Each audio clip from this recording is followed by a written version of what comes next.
Hi, I'm Cheryl Kagan, very proud to be the senator for Gaithersburg and Rockville. And I'm delighted to be back for Kibbitzing with Kagan with Matt Losak, the founder and executive director of Montgomery County's Renters Alliance. It's such an important advocacy group, especially now during this pandemic. Thank you, Matt, for spending a few minutes with me today. Oh, my pleasure and my honor too. Thank you, Senator, for what you've done to support us and what you're doing. Thank you so much. So you have such an interesting background. Why don't you talk a little bit about that before we get into this? Well, I've been here in Montgomery County for almost 2 decades, but let's see, my earliest memories of doing anything important, I suppose, after college, I was a Peace Corps volunteer in Southern Africa. I taught English in one of the poorest countries in the world, a little country called Lesotho. After that, I went to graduate school at the University of Connecticut. I came down to Washington and worked in the White House for a little while as a press advance guy, and then as a special assistant under Alexis Herman at the Department of Labor. Nice. I worked for the AFL-CIO as a communications director for a number of years, and the Labor College, right? What's that? And the National Labor College. And I was communications director of the National Labor College. Right. And then after that, I had been living in rental housing all of that time. And my landlord decided it was time to evict me. And boy, did they pick the wrong guy. Yes. As it turns out, I was traveling for the AFL-CIO quite a bit. And I had put my check on the refrigerator door, and I went off to catch a plane, forgot, called from Chicago and said, hey, I left the check on the refrigerator door. The property manager said, no problem, but you're gonna have to pay a $25 late fee. I said, no problem. Came back, paid the late fee, paid that month's rent, paid the next month's rent. 6 weeks later, I got an eviction notice. Oh my gosh. Now, fortunately, as I do have a graduate degree and I can read, and I looked at the summons from the court, and it said on the date sworn out by the landlord attorney that I had not paid the last month's rent or the next month's rent. Fortunately, I could see that the dates didn't coincide for when the checks had already cleared my bank account. So apparently that was false. But there began my exploration into what kinds of protections there are for renters in Montgomery County and the state of Maryland. And I found out there weren't a whole lot. So today, the day that we are taping this, not the day that it will air, but the day we're taping this is actually the 5-year anniversary of my moving into my townhouse. And prior to that, I was, if not the only senator, then virtually or one of the very few state senators who was actually a renter. And you and I have spoken about this several times, but that means it's been more than 5 years that the rental apartment, which is lovely in Rockville, is still working on renovation and disrupting people's lives. It's unbelievable, the abuses, especially for rental apartments that house a lot of people who are not native born, who may not have English as their primary language, who may not be as educated, and they just put up with it. So why don't you do a quick tutorial? First off, pre-pandemic, what is the biggest outrage that you see? What is it that that landlords are doing that is not reasonable to their tenants? Well, first, let me start off with something positive. There are a lot of decent landlords out there. Absolutely. There are some good property managers who want to do the right thing. So they usually don't know who we are, right, because they don't hear from us. We tend to deal with people who are running into problems with their property managers, with their landlords. And we also, even though the Landlords Association does not remark on this, but we protect a lot of landlords from complaints and issues that some tenants have that are not justified. So we will counsel a renter and say, hey, look, there, mansions in Potomac have cockroaches. Right. They have peeling paint, they have leaky pipes. And every household has these issues from time to time. That doesn't mean that the sky is falling. Right. The difference is that if you own your house or your mansion or whatever it is, you take care of the problem yourself. Right. A renter usually has to rely on a property manager or a landlord to do it. So the question is not whether or not you've had this issue, and that makes the whole thing terrible. That's not fair. The question is, did the property manager or the landlord respond to your complaint about this issue in a timely fashion? And did they make the repair in a timely fashion? And did they, of course, do so with an attitude of respect and dignity, not just for a customer, but for someone who is a resident in their apartment? Right. So that's something that we hold very high and expect to happen. So, my goodness, unfortunately, we've seen some real terrible horror stories. Yeah. Oftentimes, they involve lies, where property managers who either are vindictive, don't know what they're doing, or both, Right. will communicate something to renters. Usually, they'll tell them that you're the only one who's made this complaint, when that is absolutely false. So a tenant has found out that something is going on in the apartment community that is going to be an expensive repair or is going to expose a bad management practice. And instead of telling the tenant that they're going to take care of it, they decide they're going to evict the tenant by creating a whole bunch of lies. Now, fortunately, if they don't have a lot of brains, they'll mess that process up. So a couple of years ago, I have to say, one of my proudest moments in the Senate so far was being able to kill on the floor of the Senate what I called the Kick People Out Faster bill. They had some lovely sounding name. Tenant protection bill, they called it. The tenant protection bill. Yeah. And I started sort of painting the picture of someone whose belongings are kicked to the curb, you know, in the middle of December with no English skills, with a sick spouse or a baby, with 2 jobs and no resources and no idea whom to call. Talk to me about how the laws are now in the state and the county. What sort of protections do people have? Well, say not much. 2 things are still making renters very vulnerable. One is that you can raise rents any amount you want in a 12-month period. So we saw just in the state and in the county, both. State and the county, with the exception of Tacoma Park, the only place that has any kind of rent stabilization program in the state of Maryland. Otherwise, rents can go through the roof. We saw in 2018 a property in Wheaton, Maryland, was purchased by another company. They came in and said, well, despite the fact that some people have lived here 20 or 30 years, we think that your apartments are worth a whole lot more. So in one case, they raised rents 243%. The average rent increase was about 49%, and many of them were between 8 and 29%, something like that. Fortunately, we got involved. We got the county involved. There was something in the law that said if you do anything, including raise rents so high that it amounts to a constructive eviction, that you can't do that. It's not that you couldn't raise the rents excessively, because most people don't get a pay increase, much less a Social Security increase of 1 or 2% a year. Right. So seeing rents go up 4 or 5, 6 or 7% is excessive, but 10, 12, 15, 30% or whatever is enough to get somebody out of their apartment right then and there. Right. So we got, in collaboration with the Department of Housing and Community Affairs, negotiated that they would only raise rents 5% the first year and 8% the second year. Okay. We were not happy with that, but it was a tremendous improvement from what they were threatening before.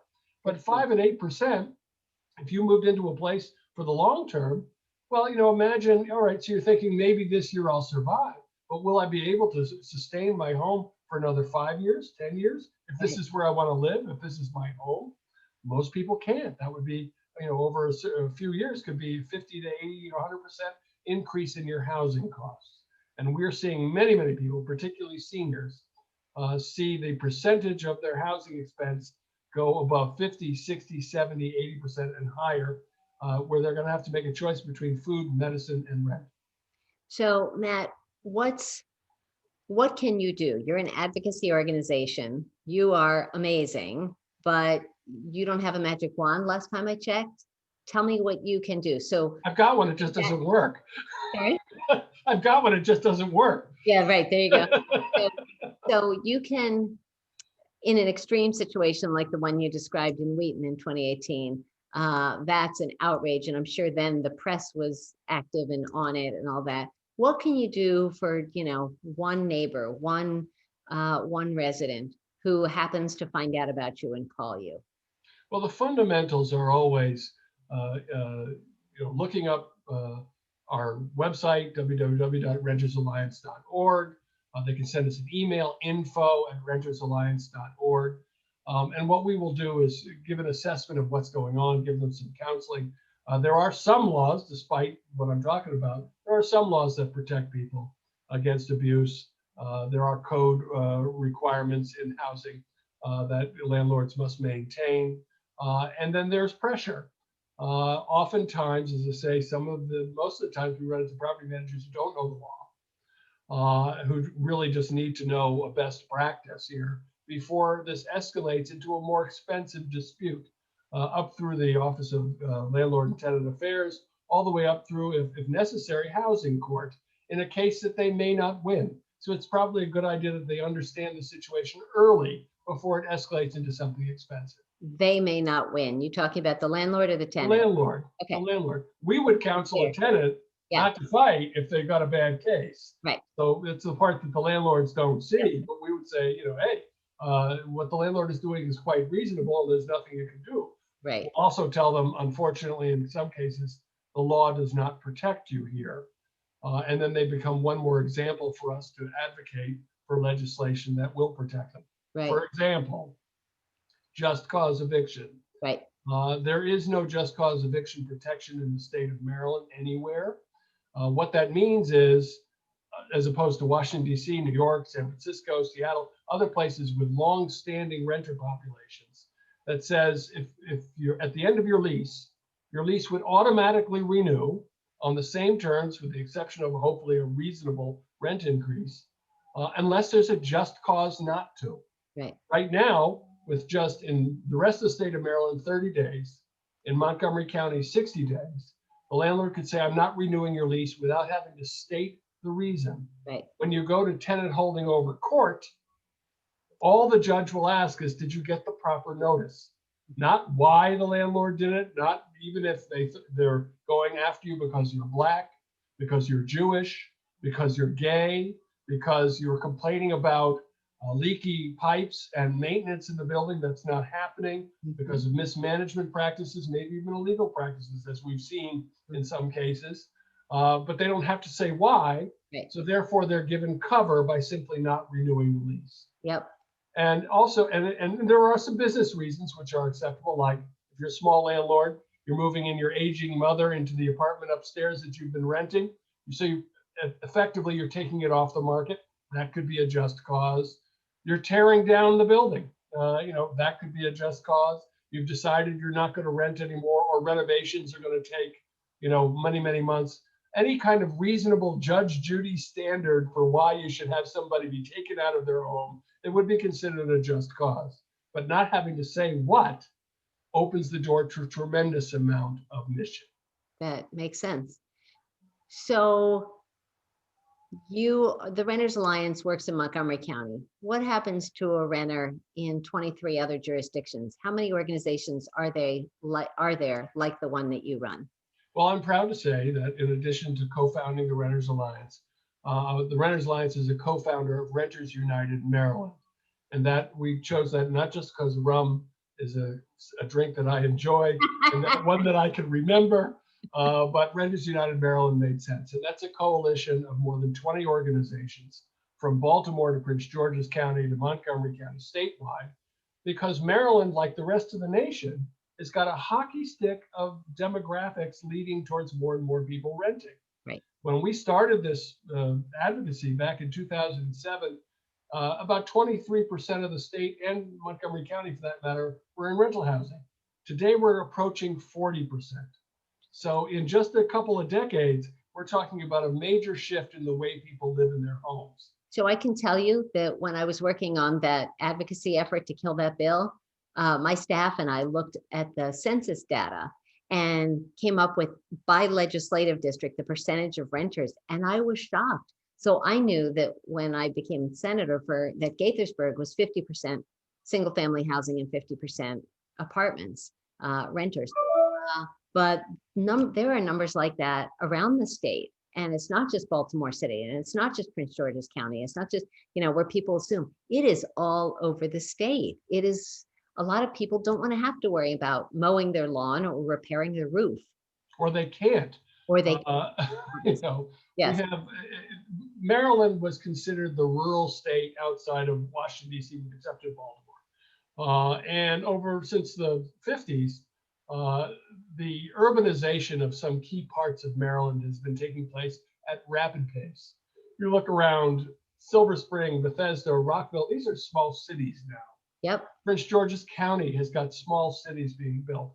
And if you look around downtown Silver Spring, there's not a green space that doesn't have an apartment complex being built on it. So that's one economic and demographic reality. The other is the obvious one. If you wanted to buy a house in downtown Silver Spring, for example, 20 years ago, you could have gotten it for $90,000. Now it's $500,000. So the house that the old 1950s postman and his wife and 2 kids could buy is out of reach of that middle class family now in many parts of the United States and in Maryland. But in addition, there's another change. I mean, my dad back in the early 60s, he went to work, got to work at 9, got home at 6, we had dinner, he had the weekends off, he had a secretary, very 1950s, 1960s. right. Nowadays, both parents work. Nobody has an 8-hour day. You work at 11, 10, 12 hours. You don't have a lot of time. You don't have the retirement that you used to. My dad worked for NBC News, which was bought by General Electric. There was no great defined retirement plan. You had to save or that was it. They might have contributed a little bit, but that was it. That has changed in a big way from where you used to work for a company for 30 years and retire comfortably. So that doesn't exist anymore. So people now have, and then women tend to live longer than men. So you have a lot of women who are living in empty houses without the defined benefit of a retirement plan that their husband left them. So they have their savings and they have the house. So what do you end up doing when you want to downsize and move to a more manageable home? You sell the house and you move into rental housing. So the senior bubble in Rockville, Silver Spring, Bethesda is filling up with seniors who want to live in rental housing. Right. They don't realize how vulnerable they are, but they're moving into rental housing thinking, well, this is where I'll stay. Right. And then they get hit with these rent increases and non-responsive management, and that becomes difficult. So that demographic change speaks a lot. So Matt, I want to pivot to the key reality now, which is the pandemic and the incredible avalanche of eviction notices. Can you talk about that? The way it's happening right now and what you think it should be? Well, what they're reporting nationally is 20 to 30 million Americans are facing eviction in the next several months. I've heard in Montgomery County, we're looking at 20 to 30,000 in the next few months. But we are hoping for, news was today that Congress passed subsidy money for renters, which is critically important for sure. But the Renters Alliance has issue with this whole process.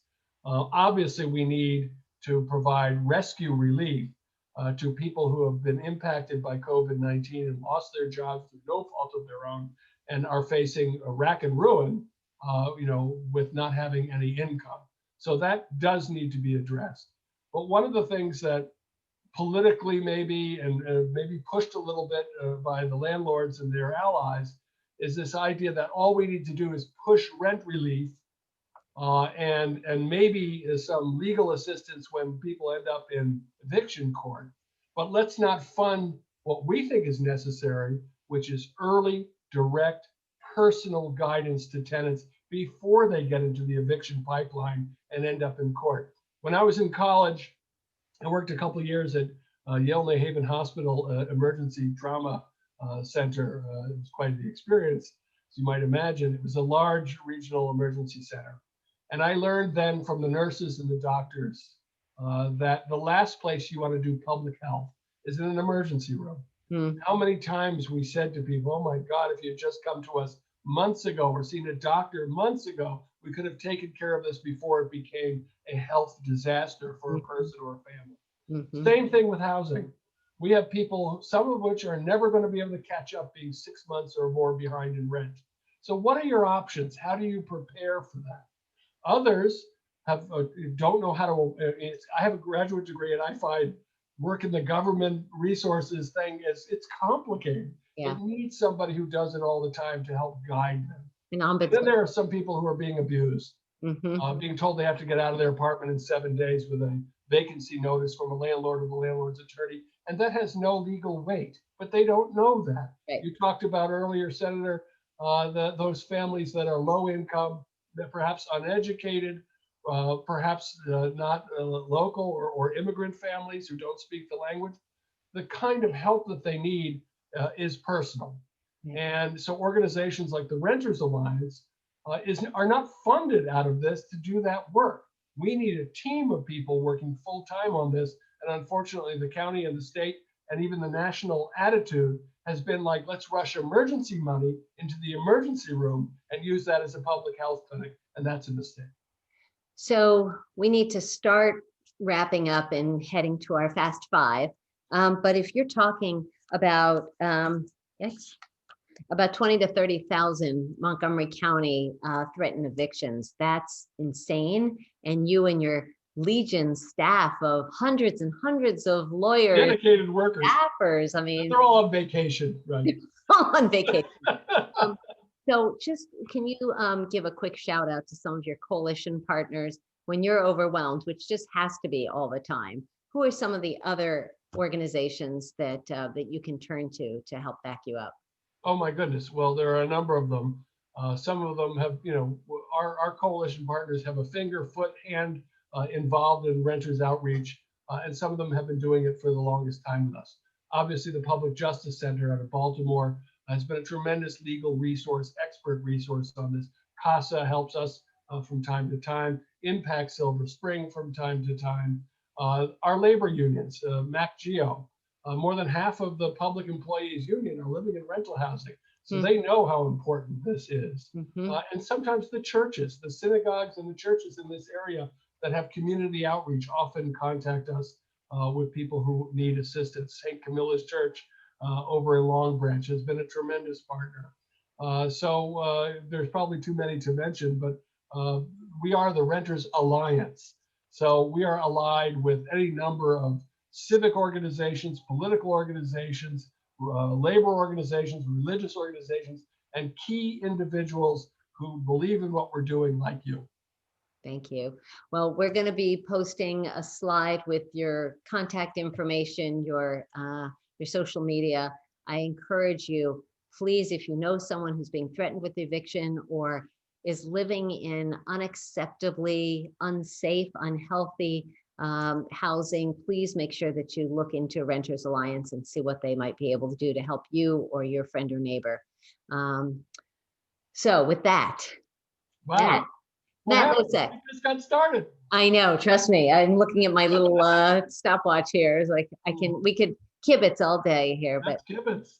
Yes. So I've got my fast five, and my staff and interns brainstormed a couple of good ones for you here. Oh, wow. I know. So first thing, Matt Losak, if there was a story made on your life, about your life, what actor would you hope would represent you? Not Ernest Borgnine. Oh gosh, Marlon Brando. Marlon Brando. Okay. What's your dream car? A convertible, Mustang convertible. Okay. What color? I think I'm going to go with blue. Okay. All right. What's the strangest thing you've ever eaten? Oh, geez. I was going to say people, but I'm not sure about that. I was a Peace Corps volunteer. Probably kudu, which is like a gazelle in Africa. I've eaten alligator, crocodile was pretty wild. Chewy. Did you like kudu? I like the kudu more than I like the alligator. Alligator was a little too chewy for me. Okay. Better you eating the alligator than the alligator eating you. So that's Indeed, I thought that very thought. That's good. Do you have a bucket list item that you'd like to share here? Oh, travel. I love to travel. I'm going back to Italy if I get the vaccine, hopefully, in late August for the third time. Can't do enough of Italy, but gosh, I want to go to Africa again. I've never been to Asia.